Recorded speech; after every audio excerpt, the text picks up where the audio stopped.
সরকারি চাকরি অধ্যাদেশের খসড়া অনুমোদনের প্রতিবাদে সচিবালয়ে বিক্ষোভ সমাবেশ। কালা কানুন বাতিলের দাবি, কাল থেকে কার্যক্রম বন্ধের হুঁশিয়ারি। আমাদেরকে পরিষ্কার করে কোনো বক্তব্য না দেওয়া হয় জনপ্রশাসন মন্ত্রণালয় থেকে, আগামীকাল থেকে আমরা সচিবালয়ের সমস্ত গেট বন্ধ করে দেব। গণহত্যার আনুষ্ঠানিক বিচার শুরু। চানখারপুলে শিক্ষার্থী সহ 6 জনকে হত্যা মামলার অভিযোগ দাখিল। শেখ হাসিনাকে হাজির করতে বিজ্ঞপ্তি প্রকাশের নির্দেশ ট্রাইব্যুনালের। গণঅভ্যুত্থান চলাকালে চানখারপুলে সংগঠিত মানবতাবিরোধী অপরাধের অভিযোগে তদন্ত প্রতিবেদন এবং বিভিন্ন ডকুমেন্ট পর্যালোচনা করে বিজ্ঞ চিফ প্রসিকিউটর আজকে ট্রাইব্যুনালে ফরমাল চার্জ দাখিল করেছেন। 10 দফা দাবিতে সারা দেশে পেট্রোল পাম্প ও ট্যাঙ্ক লরি মালিকদের ধর্মঘট। বিপাকে পরিবহন মালিক ও চালকরা। সব পাম্পে যাচ্ছি, দেখা যাচ্ছে যে কোনো পাম্পে আমাকে তেল দিচ্ছে না। মালিক সমিতি থেকে বলছে যে সকাল 6টা থেকে দুপুর 2টা পর্যন্ত বন্ধ রাখো। সকাল সকাল রাজধানীর ব্যস্ত সড়ক বনানীতে 2 জনের প্রাণহানি। কাকলি মোড়ে মিক্সচার মেশিনের চাপায় ঘটনাস্থলেই মোটরসাইকেলের 2 আরোহী নিহত। চট্টগ্রাম বন্দর নয়, টার্মিনাল ব্যবস্থাপনার দায়িত্ব বিদেশি প্রতিষ্ঠানকে দেওয়ার উদ্যোগ জানালেন প্রেস সচিব। বললেন, বিদেশি বিনিয়োগ আকৃষ্ট করতে বন্দরের দক্ষতা বাড়ানো জরুরি। মালয়েশিয়ায় কাল শুরু হচ্ছে আসিয়ানের শীর্ষ সম্মেলন। বাংলাদেশের সদস্য হওয়া নিয়ে আপাতত নেই কোনো সুখবর। 3 ম্যাচের টি-20 সিরিজ খেলতে পাকিস্তান পৌঁছেছে বাংলাদেশ দলের প্রথম বহর। নাম প্রত্যাহার করায় নাহিদ রানার পরিবর্তে যাচ্ছেন মেহেদী মিরাজ।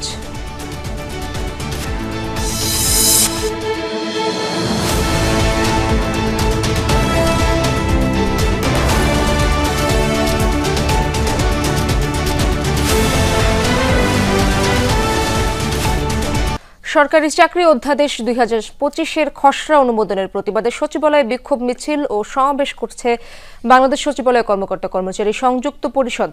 তাদের দাবির প্রতি সমর্থন জানিয়েছে বৈষম্য বিরোধী কর্মচারী ঐক্য ফোরাম।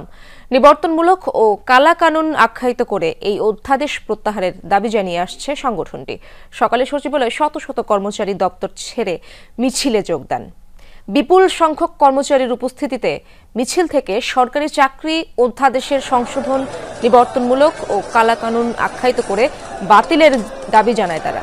দাবি না মানলে আগামীকাল থেকে সচিবালয়ে কার্যক্রম বন্ধ রাখার হুঁশিয়ারিও দিয়েছেন তারা। তাদের দাবিকে সমর্থন জানিয়ে সচিবালয়ে মন্ত্রিপরিষদ বিভাগ ও জনপ্রশাসন মন্ত্রণালয়ে অবস্থান নেয় বৈষম্য বিরোধী কর্মচারী ঐক্য ফোরাম।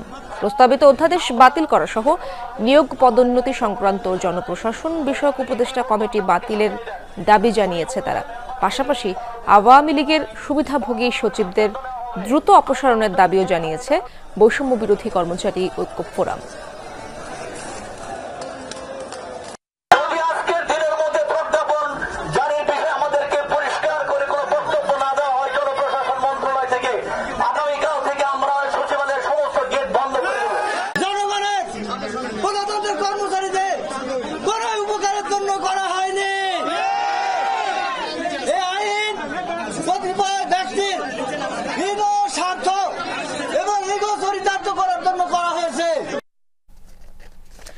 দর্শক, এই বিষয়ে আরো জানবো। সচিবালয় প্রাঙ্গণ থেকে যুক্ত হচ্ছেন আমার সহকর্মী আলমগীর স্বপন।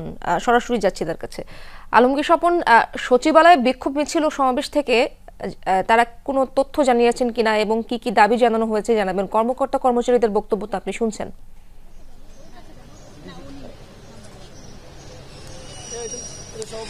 ইসরাত, এখনো আসলে সচিবালয় যে সংযুক্ত কর্মকর্তা কর্মচারী পরিষদ তাদের যে মিছিল সমাবেশ, তারা সকাল থেকেই মিছিল সমাবেশ করছেন এবং বিভিন্ন সময়ে তারা আসলে তাদের বিভিন্ন দাবি জানিয়ে আসছিলেন। কিন্তু আজকে সচিবালয়ে যতগুলো মন্ত্রণালয় আছে সেই মন্ত্রণালয়ের বেশিরভাগ কর্মচারী বিশেষ করে তারা হলো সচিবালয়ের যে প্রাঙ্গণে এসে নেমে আসেন এবং তারা এখানে মিছিল করেন দীর্ঘক্ষণ ধরে। এখন তারা সচিবালয়ের যে বাদামতলা সেখানে সমাবেশ করছেন। আমরা আসলে এখানে সংযুক্ত কর্মকর্তা কর্মচারী পরিষদের যে সভাপতি নুরুল ইসলাম উনি আছেন, অনেক কাছে জানতে চাই তারা যে দাবিটা জানাচ্ছেন। আপনারা যে আইনটি হয়েছে সরকারি কর্মকর্তা চাকরি আইনের যে অধ্যাদেশ, সেটা কেন বিরোধিতা করছেন? এটা একটা কালো আইন, 100% এটা আমাদের উপর একটা নির্যাতনমূলক আইন। এই জন্য আমরা এটা বিরোধিতা করছি, কারণ এটা নিয়ে আমাদের সাথে কোনো আলোচনা করার কোনো সুযোগ দেয় নাই। এটা গোপনে গোপনে এটা উপদেষ্টা পরিষদ থেকে তাদেরকে অনুরোধ করেছি যে আমাদের সাথে আলোচনা করে, যেহেতু আমরা স্টেক হোল্ডার, আমাদের সাথে আলোচনা করে চূড়ান্ত বাস্তবায়নের জন্য। কিন্তু এটা কেন বলছেন যে এটা এমন কিছু ধারা সংযোজন করা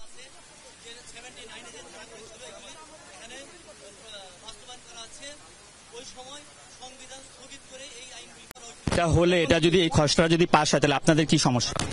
এই খসড়া পাশ হলে আমাদের কর্মচারীদের এক কথায় কর্মকর্তাদের দাসত্বে পরিণত করা হবে। এক কথায় যদি বলি, এটা আমাদেরকে তাদের দাসত্বে পরিণত করা হবে, কারো কোনো অপকর্ম। আচ্ছা, যদি এটি পাশ হয় তাহলে সেক্ষেত্রে আপনাদের অবস্থান কি থাকবে, আপনাদের আন্দোলন কর্মসূচি? আমরা কঠোর থেকে কঠিনতম আন্দোলনে যাব এবং সারা বাংলাদেশ ব্যাপী আন্দোলন ছড়িয়ে যাবে। আমরা ইতিমধ্যেই 18 লক্ষ কর্মচারীর মধ্যে আমরা সংবাদ পরিবেশন করে দিয়েছি যে আরো কঠোর আন্দোলন করবেন। সচিবালয় সংযুক্ত কর্মকর্তা কর্মচারী পরিষদের পাশাপাশি যেটা হলো আরেক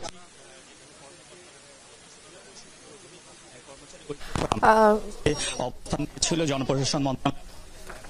ধন্যবাদ আপনাকে স্বপন। সচিবালয়ের আন্দোলনের ব্যাপারে জানাচ্ছিলেন আপনি, সেখানকার সার্বিক অবস্থা দেখছিলাম আমরা। 5 আগস্ট চানখারপুলে শিক্ষার্থী সহ 6 জনকে হত্যার ঘটনায় ট্রাইব্যুনালে আনুষ্ঠানিকভাবে অভিযোগ দাখিল করেছে প্রসিকিউশন।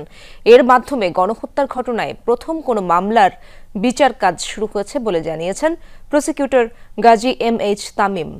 এর আগে চানখারপুলে শিক্ষার্থী আনাস সহ 6 জনকে হত্যার ঘটনায় গ্রেপ্তার 4 আসামিকে সকালে ট্রাইব্যুনালে হাজির করা হয়। গত 21শে এপ্রিল চানখারপুলের ঘটনায় 8 জনকে আসামি করেছে প্রসিকিউটরের কাছে তদন্ত প্রতিবেদন দাখিল করে তদন্ত সংস্থা। এই মামলার আসামিরা হলেন ডিএমপির সাবেক কমিশনার হাবিবুর রহমান, ডিএমপির সাবেক যুগ্ম কমিশনার সুদীপ কুমার চক্রবর্তী, রমনা জোনের সাবেক এডিসি শাহ আলম, মোহাম্মদ ইমরুল, সাবেক এসি রমজান, শাহবাগ থানার সাবেক পরিদর্শক আরশাদ হোসেন, কনস্টেবল সুজন, ইমাদ হোসেন এবং নাসিরুল ইসলাম। এদিকে আশুলিয়ায় 6 মরদেহ পুড়িয়ে ফেলার ঘটনায় গত 11 সেপ্টেম্বর আন্তর্জাতিক অপরাধ ট্রাইব্যুনালে 2 অভিযোগ দায়ের করা হয়। 2টি অভিযোগই অভিন্ন হয়ে একটি মামলা হয়। এই মামলায় গত 24 ডিসেম্বর স্থানীয় সাবেক এমপি সাইফুল ইসলাম সহ কয়েকজনের বিরুদ্ধে গ্রেপ্তারি পরোয়ানা জারি করা হয়। আন্তর্জাতিক অপরাধ ট্রাইব্যুনালের প্রসিকিউটর গাজী MH তামিম জানান, 227 জনকে হত্যার লাইসেন্স পেয়ে গেছি বক্তব্যের জন্য শেখ হাসিনা সহ 2 জনকে আদালতে হাজির হওয়ার নির্দেশ দিয়েছেন আদালত। জাতীয় পত্রিকায় বিজ্ঞপ্তি দিয়ে 1 সপ্তাহের মধ্যে শেখ হাসিনাকে ট্রাইব্যুনালে হাজির হওয়ার নির্দেশ দিয়েছেন ট্রাইব্যুনাল।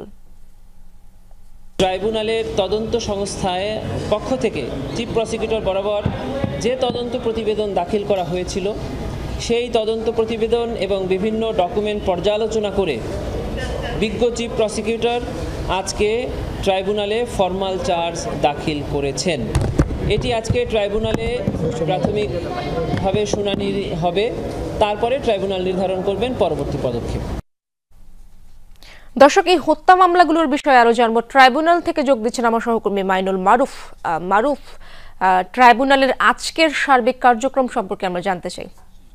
কমিশনগুলোর রিপোর্টের মধ্যে আমরা প্রসিকিউশন টিম কিন্তু এই জুলাই গণহত্যার বিষয়ে প্রথম কোনো তদন্ত প্রতিবেদনের ফরমাল চার্জ কিন্তু ট্রাইব্যুনালে দাখিল করে এবং এই মুহূর্তে কিন্তু সেই তদন্ত প্রতিবেদনের উপরই শুনানি চলছে। এই যে তদন্ত প্রতিবেদন দাখিল করা হয়েছে সেই তদন্ত প্রতিবেদন আমলে নেওয়া হবে কি না আদালতে সে বিষয়ে শুনানি চলছে এবং যদি আজ শুনানিতে আমলে নেয়, পরবর্তীতে একটি তারিখ দেওয়া হবে এবং সেই তারিখে আবারও অভিযোগ গঠনের শুনানি হবে এবং অভিযোগ গঠনের শুনানির পর আরেকটি তারিখে হয়তো সেই বিষয়ে বলা যায় যে একদম আনুষ্ঠানিক যে বিচার কাজ তা কিন্তু শুরু হবে এবং এখন কিন্তু ভেতরে শুনানি চলছে এবং শুনানিতে কিন্তু আমরা দেখেছি আওয়ামী লীগ সরকারের বিগত 15 বছরের যে কর্মকাণ্ড তার ইতিহাস তুলে ধরা হয়েছে। বিচার কাজ তা কিন্তু শুরু হবে এবং এখন কিন্তু ভেতরে শুনানি চলছে এবং শুনানিতে কিন্তু আমরা দেখেছি আওয়ামী লীগ সরকারের বিগত 15 বছরের যে কর্মকাণ্ড তার ইতিহাস তুলে ধরা হয়েছে। বিচার বিভাগে যেভাবে রাজনৈতিক হাতিয়ার হিসেবে ব্যবহার করা হয়েছে বলে সে সকল বিষয় কিন্তু ট্রাইব্যুনালে কিন্তু যে প্রসিকিউশন টিম তারা কিন্তু তুলে ধরেছেন। পাশাপাশি তারা যে গুম, হত্যাকাণ্ড সহ অন্যান্য যে সকল অপকর্ম ঘটেছে, যে সকল কর্মকাণ্ড ঘটেছে, নির্যাতন সহ সকল ঘটনার কিন্তু বিস্তারিত তুলে ধরছেন ট্রাইব্যুনালে এবং এখনও পর্যন্ত কিন্তু শুনানি চলছে। এবং আজ যদি এই শুনানি শেষে যদি ট্রাইব্যুনাল আমলে নেন এই অভিযোগ গঠন বা এই অভিযোগ, তাহলে এই যে তদন্ত প্রতিবেদন দেওয়া হয়েছে এই তদন্ত প্রতিবেদন আমলে নিলে পরবর্তীতে অভিযোগ গঠনের জন্য আলাদা আরেকটি তারিখ দেবেন এবং তখন সেই তারিখে অভিযোগ গঠন করা হবে এবং সেই অভিযোগ গঠন শেষে আবারও কিন্তু বিচার কাজ শুরু হবে। এর পাশাপাশি আজ সকালে কিন্তু আমরা দেখেছি যে মোট 11 জনকে কিন্তু ট্রাইব্যুনালে আনা হয়েছিল এবং তাদের মধ্যে 4 জন ছিলেন চানখারপুলের যে হত্যাকাণ্ড হয়েছিল 5 আগস্ট, 6 জনকে হত্যা সেই হত্যাকাণ্ডের আসামি। এছাড়া 7 জন ছিলেন আশুলিয়ায় লাশ পোড়ানোর ঘটনায় অভিযুক্ত, গ্রেপ্তার 7 জন। এ ছিল আমার কাছে সর্বশেষ। ধন্যবাদ আপনাকে মারুফ, বিস্তারিত জানাচ্ছিলেন আপনি। 10 দফা দাবিতে সারা দেশে চলছে পেট্রোল পাম্প ও ট্যাঙ্ক লরি মালিক ঐক্য পরিষদের আধা বেলার ধর্মঘট। সকাল 6টা থেকে শুরু হওয়া এই কর্মসূচি চলবে দুপুর 2টা পর্যন্ত। বন্ধ রয়েছে সব পাম্প। তেল উত্তোলন আর পরিবহন বন্ধ রেখেছেন মালিকরা। তেল বিক্রির কমিশন ন্যূনতম 7 ভাগ করা, বিপণন কোম্পানি থেকে ডিলারশিপ ছাড়া সরাসরি তেল বিক্রি বন্ধ, নথিপত্র যাচাইয়ের নামে যত্রতত্র ট্যাঙ্ক লরি না থামানো সহ 10 দফা দাবি তাদের। এদিকে ধর্মঘটের কারণে বিপাকে পড়েছেন গণপরিবহন চালকরা। পাম্পে গিয়ে ফিরে যাচ্ছেন তারা।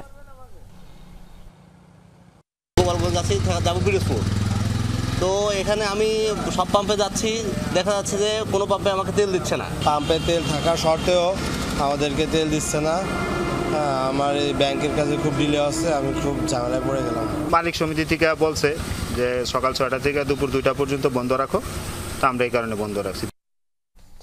দর্শক, রংপুরে যেতে চাই আমার সহকর্মী মাঝারুল মান্নান সেখানে আছেন। মাঝার, আপনি তো সেখানেই রয়েছেন, সেখানকার মানুষের ভোগান্তির চিত্র আপনি দেখছেন, সে ব্যাপারে জানাবেন এবং ধর্মঘট থেকে যারা ধর্মঘট ডেকেছেন পরবর্তী কোনো নির্দেশনা তারা দিয়েছেন কিনা।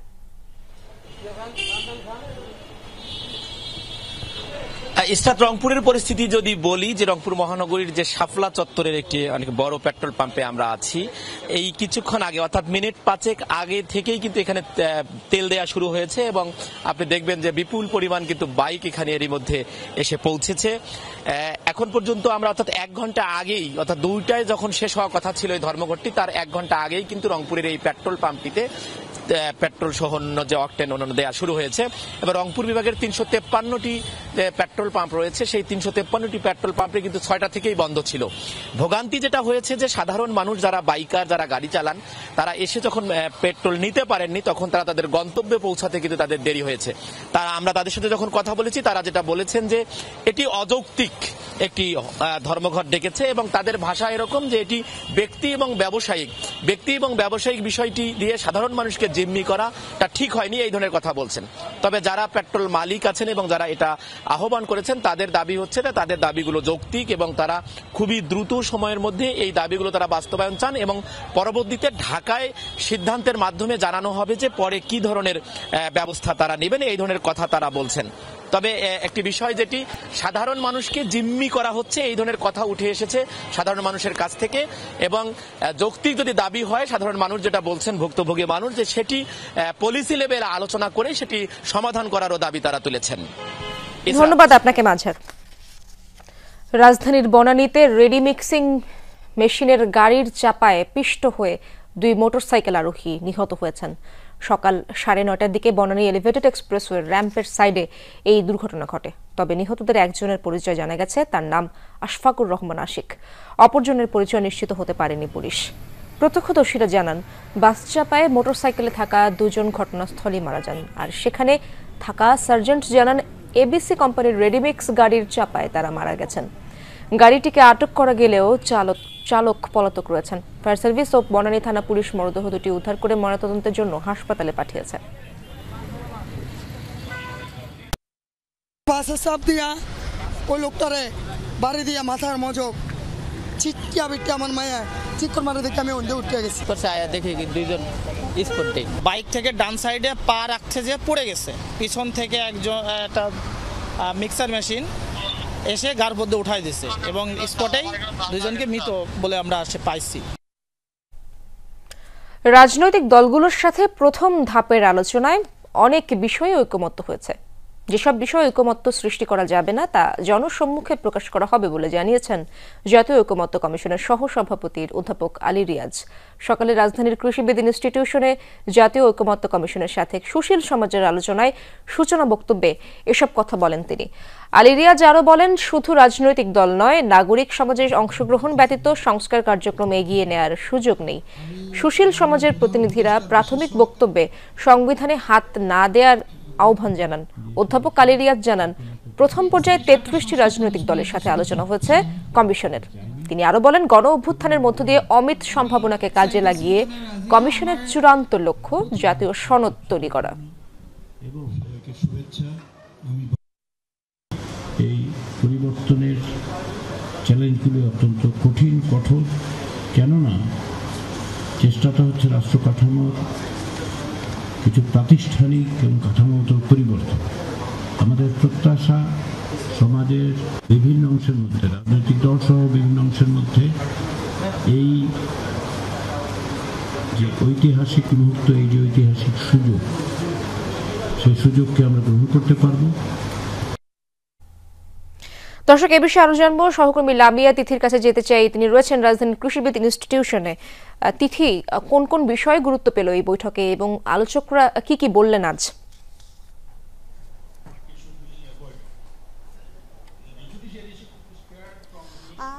ইশরাত, যেমনটা জানেন যে জাতীয় ঐকমত্য কমিশন কিন্তু 33টি রাজনৈতিক দলের সাথে যে সংস্কারের প্রস্তাব যে রিপোর্ট রয়েছে সেটি নিয়ে কিন্তু ধারাবাহিকভাবে তারা কিন্তু একের পর এক আলোচনা করেছে। এরপরেই কিন্তু হচ্ছে আজকে কিন্তু সুশীল সমাজের সাথে তারা যেই বৈঠক রয়েছে, তারা কিন্তু এই বৈঠক সকাল 11টা নাগাদ শুরু হয়েছে। এখানে কিন্তু নারী সংস্কার কমিশন বিষয়ক, স্থানীয় নির্বাচন থেকে শুরু করে তত্ত্বাবধায়ক সরকার এবং 72-এর যে সংবিধান রয়েছে, এই সকল বিষয়ে কিন্তু আলোচনা হয়েছে। এই আলোচনার মধ্যে কিন্তু যিনি কিনা জাতীয় ঐকমত্য কমিশনের প্রধান সহসভাপতি রয়েছেন, তিনি কিন্তু জানিয়েছেন যে রাজনৈতিক দলগুলোর সাথে প্রথম ধাপের যে আলোচনা হয়েছে তার কিন্তু অনেক বিষয়ে ঐকমত তৈরি হয়েছে রাজনৈতিক দলগুলোর সাথে, কিন্তু যে বিষয়গুলোতে ঐকমত সৃষ্টি করা যাবে না বা এখনো যায়নি সেগুলো কিন্তু জনসম্মুখে প্রকাশ করবে বলেও কিন্তু এই যে জাতীয় ঐকমত্য কমিশনের যে সহসভাপতি রয়েছে তিনি কিন্তু আমাদের জানিয়েছেন। একই সাথে কিন্তু এখানে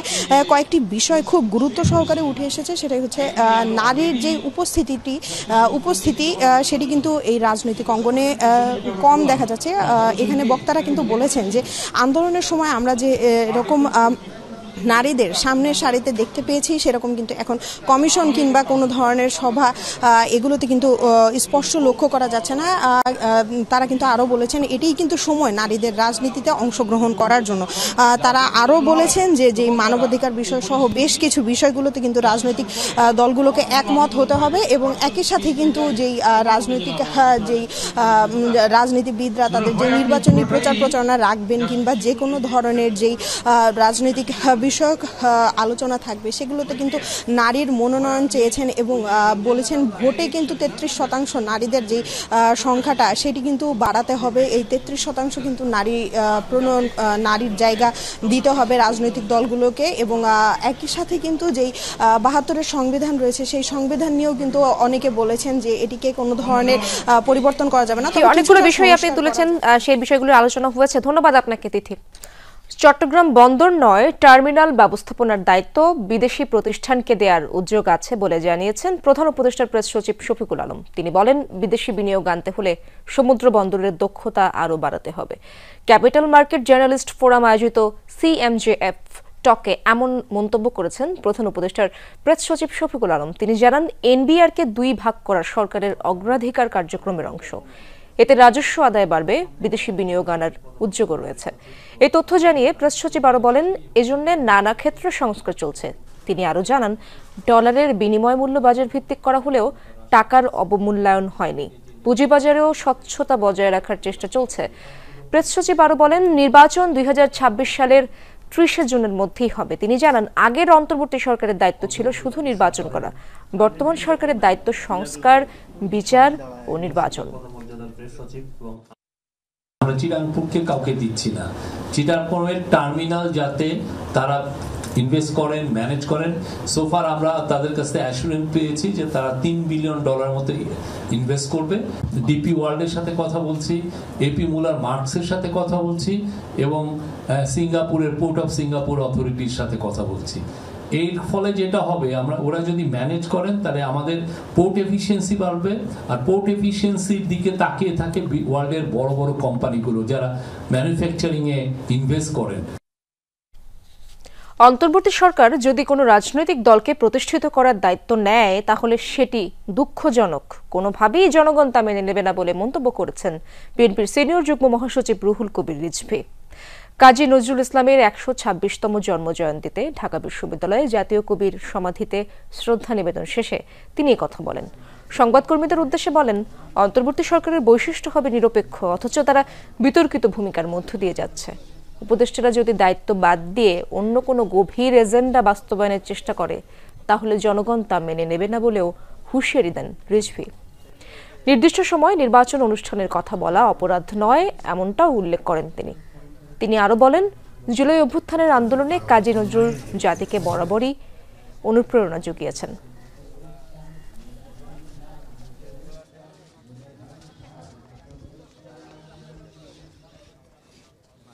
এই 15 বছরের দুঃখ বেদনা সমস্ত কিছু ধারণ করে যখন স্বৈরাচারের পতন হলো, ফ্যাসিস্ট যখন পালিয়ে গেল, তখন ডক্টর ইউনূসকে তো আমরা সবাই সমর্থন জানিয়েছি। কিন্তু এই সরকারের ভেতর থেকে যদি পার্টিজন দলমন্যতার আমরা যদি আভাস খুঁজে পাই, বৈশিষ্ট্য খুঁজে পাই, তো সেখানে তো আমাদের প্রতিবাদ করতেই হবে। জাতীয় কবি কাজী নজরুল ইসলামের জন্মজয়ন্তী উপলক্ষে দিনব্যাপী সারা দেশে থাকছে নানা আনুষ্ঠানিকতা।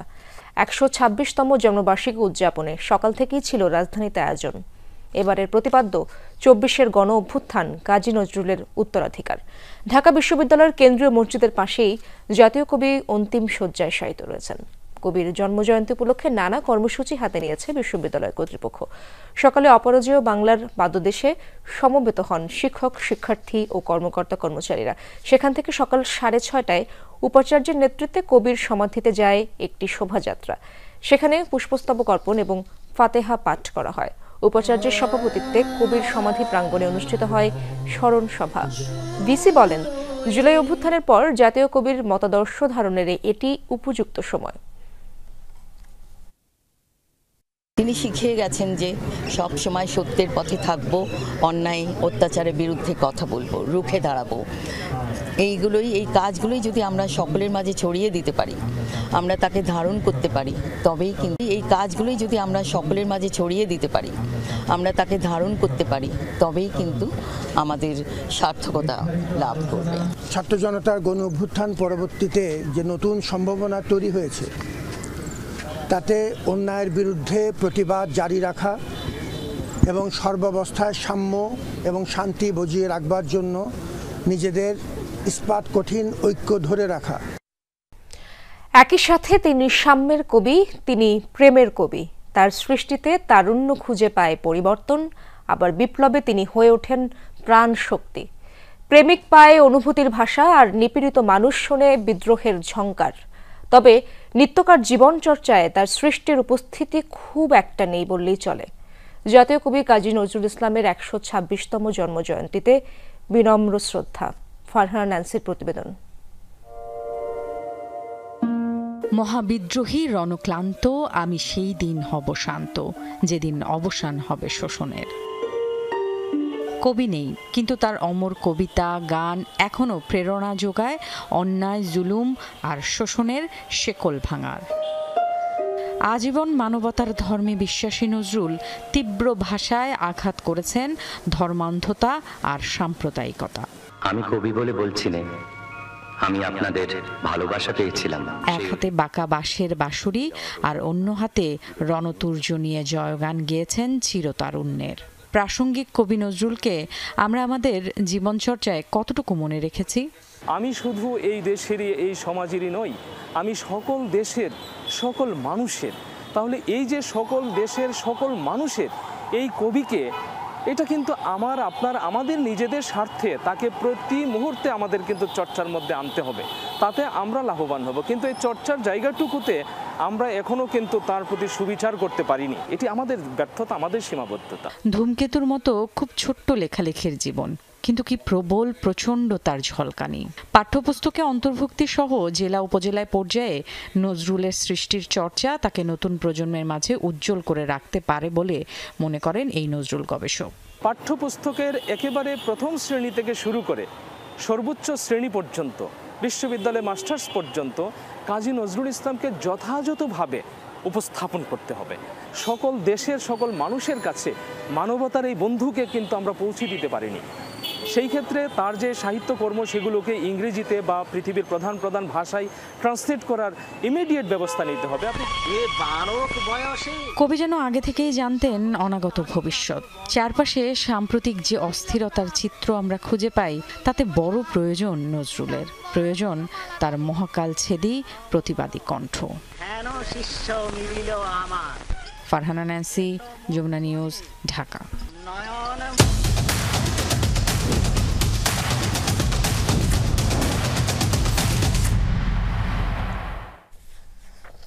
মালয়েশিয়ায় কাল থেকে শুরু হচ্ছে দক্ষিণ পূর্ব এশিয়ার রাষ্ট্রজোট আসিয়ানের শীর্ষ সম্মেলন। যোগ দেবেন 19 দেশের শীর্ষ নেতা এবং বিভিন্ন পর্যায়ের 20,000 প্রতিনিধি। এবারের আয়োজনে নতুনত্ব ASEAN Gulf Cooperation Council, GCC ও চীন, এই 3 আঞ্চলিক ব্লকের উচ্চ পর্যায়ের পৃথক সম্মেলন। পাশাপাশি মিয়ানমারের সামরিক ও গণতান্ত্রিক সরকারের মধ্যে সংলাপের উদ্যোগ নিচ্ছে এই জোট। তবে বাংলাদেশের সদস্য হওয়া নিয়ে আপাতত কোনো সুখবর নেই। দক্ষিণ পূর্ব এশিয়া মানে শুধু সমুদ্র আর দ্বীপপুঞ্জের বিনোদন কেন্দ্র নয়, বরং গত 4 দশকে তাক লাগিয়েছে এই অঞ্চলের ধারাবাহিক উন্নয়ন। তাই তো এসব দেশ এখন নিয়ন্ত্রণ করছে বৈশ্বিক অর্থনীতির প্রায় 9%। বলা হয় এই দাপটের কৌশলগত কেন্দ্রবিন্দু Association of South East Asian Nation বা আসিয়ান। জোটের 10 সদস্য Indonesia, Malaysia, Philippines, Singapore, Thailand, Brunei, Vietnam, Laos, Myanmar ও কম্বোডিয়া।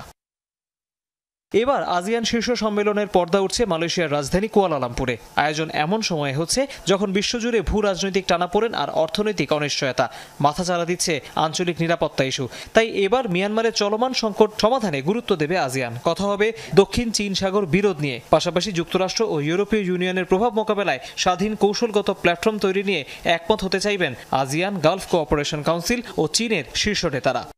2050 সাল, 25 বছর পরে যদি দেখি, তাহলে আপনি মনে করতে পারেন যে চীনা total GDP will be in the range of $50 trillion,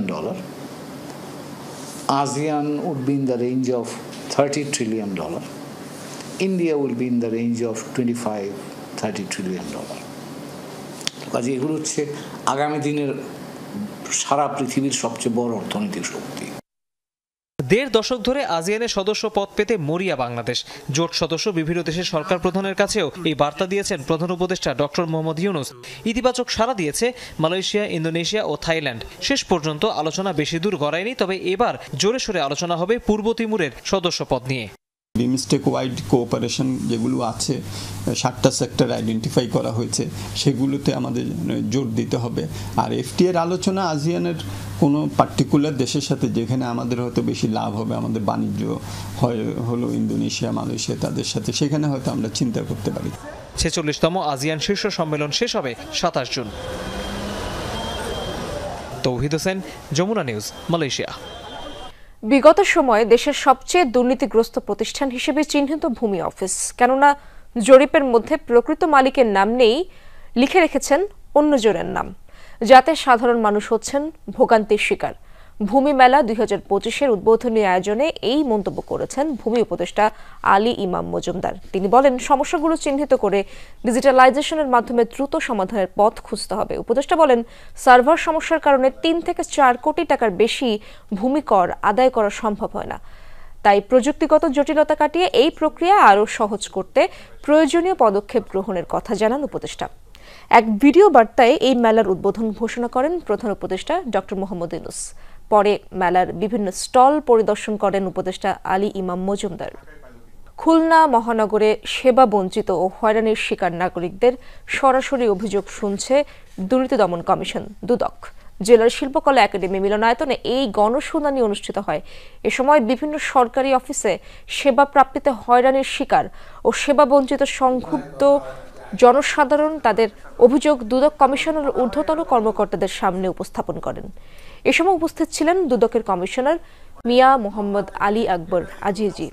সরকারি পরিষেবা নিশ্চিতকরণ এবং সরকারি কর্মকর্তাদের মাঝে সততা, নিষ্ঠা, জবাবদিহিতা ও মূল্যবোধ বৃদ্ধির মাধ্যমে দেশ থেকে দুর্নীতি নির্মূল করাই এই গণশুনানির মূল উদ্দেশ্য বলে জানান উপস্থিত। তান্ত্রিক শাস্ত্রিক মা ফাতেমার দরবার থেকে জিনের বাদশাহ প্রতারক চক্রের ৩ সদস্যকে গ্রেপ্তার করে police bureau of investigation PBI সকালে রাজধানীর ৬০ ফিট রোডে পিবিআই উত্তরের কার্যালয়ে সংবাদ সম্মেলনে অতিরিক্ত পুলিশ মহাপরিদর্শক মোহাম্মদ এনায়েত হোসেন মান্নান জানান, তেজগাঁও থানার এক মামলার তদন্তে নেমে এই প্রতারক চক্রের খোঁজ পায় তারা। ভোলা সদর থেকে প্রতারক চক্রের এই ৩ সদস্যকে গ্রেপ্তার করা হয়। প্রেমে বশীকরণ, স্বামীর সাথে অমিল, গুপ্তধন পাইয়ে দেয়া সহ বিভিন্ন অসাধ্য সাধনের কথা বলে কোটি কোটি টাকা হাতিয়ে নিয়েছে এই চক্র। বিভিন্ন সময় নারী কণ্ঠে কথা বললেও এই চক্রের সকলেই পুরুষ সদস্য। প্রতারণার কৌশল হিসেবে চটকদারি বিজ্ঞাপন বিভিন্ন টেলিভিশনে প্রচার করে প্রতারণা করে আসছিল চক্রটি।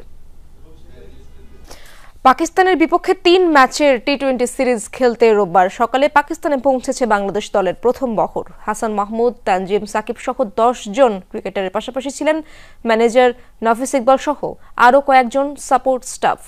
Nahid Rana, strength and conditioning coach Nathan Kelly ও fielding coach James Pamment Pakistan সফর থেকে নিজেদের নাম সরিয়ে নেন। রানার জায়গায় নতুন করে টি-20 দলের সুযোগ পেয়েছেন মেহেদী হাসান মিরাজ। বর্তমানে পিএসএল খেলতে পাকিস্তানে অবস্থান করছেন তিনি। রিশাদ হোসেনও রয়েছেন সেখানে। এদিকে ভারত থেকে সরাসরি পাকিস্তানের বিমান ধরবেন মুস্তাফিজুর রহমান। জমকালো আয়োজনে অনুষ্ঠিত হয়ে গেল ফিফা ফুটবল সপ্তাহ।